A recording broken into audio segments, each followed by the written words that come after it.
श्रीलंकेच्या क्रिकेट टीममधून निवृत्ती घेतल्यानंतर मुथय्या मुरलीधरन याने सिलोन बेव्हरेजेस या उद्योग समूहाची उभारणी केली असून विविध ठिकाणी असलेल्या प्रकल्पांबरोबरच मुथय्या याने त्याच्या उद्योगाचा विस्तार वाढवत आलाय।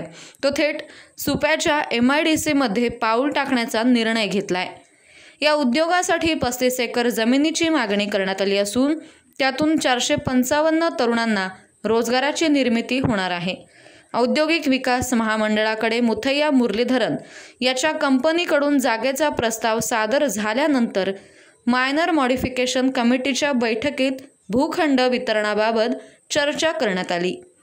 या कमिटीचा अहवाल प्राप्त झाल्यानंतर राज्याचे उद्योग मंत्रालय पुढील प्रक्रिया पार पाडून येत्या एप्रिल महिन्यापासून या उद्योगाच्या बांधकामाला परवानगी देणार असल्याचं उपप्रादेशिक अधिकारी DR काकडे यांनी सांगितलं।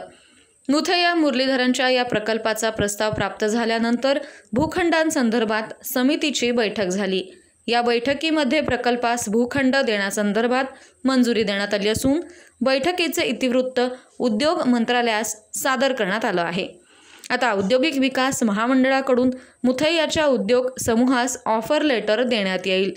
त्यानंतर साधारणतः एप्रिल महिन्यात या प्रकल्पाच्या उभारणीस प्रारंभ होईल।